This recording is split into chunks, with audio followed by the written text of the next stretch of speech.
Hi అండి, నేను మీ శ్రీదేవిని. ఇది బియ్యం రవ్వ అండి. బయట దొరుకుతుంది బియ్యం రవ్వ కావాలనుకుంటే. లేదు అంటే మనం బియ్యం మిల్లుకి ఇచ్చి కూడా సన్నగా రవ్వలా ఆడించుకోవచ్చు అండి. నెక్స్ట్ వాటర్, ఆయిల్, రుచికి సరిపడా ఉప్పు, పసుపు తీసుకుందామండి. స్టవ్ ఆన్ చేసుకొని ఒక గ్లాస్ బియ్యం రవ్వకి 2 గ్లాసుల నీళ్ళు పోసుకోవాలండి. మొట్టమొదట ఇదిగోనండి, మొత్తం 5 గ్లాసులు రవ్వ చేయాలనుకుంటున్నాను. 10 గ్లాసులు నీళ్ళు పోస్తున్నాను అండి. ఇదిగోనండి, ఆల్రెడీ ఈ వాటర్లోనే నేను ఒక 100 గ్రామ్స్ చూపించాను కదా, ఆయిల్ వేసాను, పసుపు వేసుకున్నాను, కొంచెం ఉప్పు వేసుకున్నానండి. నీళ్ళు బాగా మరగాలి. ఇదిగోనండి, నీళ్ళు ఈ విధంగా మరుగుతున్నప్పుడు 5 గ్లాసుల నూక చెప్పాను కదా, నూక సన్నగా వేసుకుంటూ ఈ విధంగా కలుపుకుంటూ ఉండాలండి.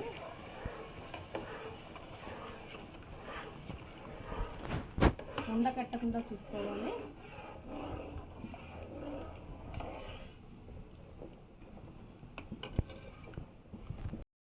ఇదిగోనండి, ఈ విధంగా దగ్గర పడుతున్నప్పుడు మూత పెట్టుకోవాలి. మూత పెట్టుకుని సిమ్లో పెట్టుకోవాలి. ఇదిగోనండి, నూక ఇలా విడిపోయింది, బాగా ఉడికిందండి.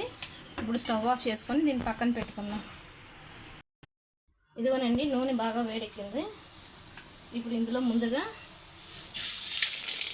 ఒక 50 గ్రాముల ఆవాలు వేసుకున్నానండి. ఆవాలు చిప్పట్లాడినప్పుడే ఒక 150 గ్రామ్స్ గ్రౌండ్నట్స్ తీసుకున్నాను. గ్రౌండ్నట్స్ వేసుకోవాలి.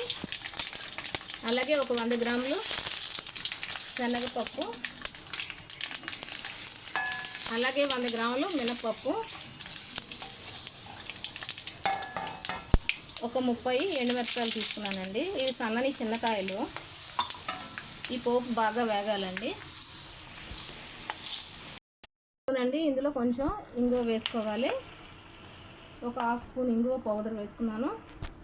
అలాగే కట్ చేసి పెట్టుకున్న పచ్చిమిరపకాయలు, అల్లం కూడా వేసుకున్నానండి. ఇప్పుడు ఇందులోనే కరివేపాకు కూడా వేసుకుంటున్నాను. వీటితో కాసేపు వేగాలి. ఇదిగోనండి, పోపు వేగింది. ఇందులో కాస్త ఎండుమిరపకాయలు లాంటివి పక్కన పెట్టుకున్నాము చిదిమి వేసుకునేందుకు.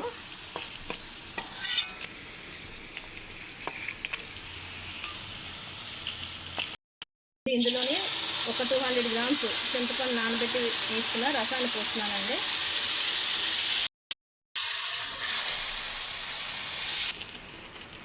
ఇప్పుడు ఇందులోనే ఒక చిన్న బెల్లం ముక్క కూడా వేసుకోవాలండి టేస్ట్కి. ఇదిగోనండి, ఇందులో కూడా సాల్ట్ వేసుకుంటున్నాను.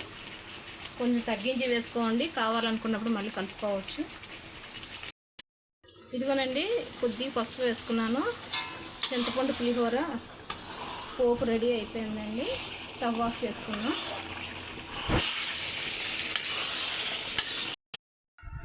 ఇదిగోనండి, ఈ చింతపండులో ఉడికించుకున్న బియ్యం రవ్వను వేసాను.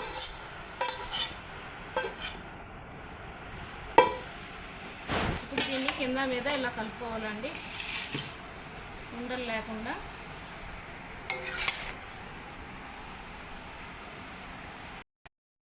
ఇదిగోనండి, ఎంతో టేస్టీగా ఉండే రవ్వ పులిహోర, పిండి పులిహోర, పులుసు ఉప్పుడు పిండి రెడీ అండి. ఏ పేరు ఏదైనా ఐటెం మాత్రం ఒకటే, బియ్యం రవ్వతో చేసింది. ఒకసారి వీడియో చూసి ట్రై చేయండి. చేసే వాళ్ళు ఉన్నారంటే ఇంకా బెటర్గా ట్రై చేసి కామెంట్ పెట్టండి.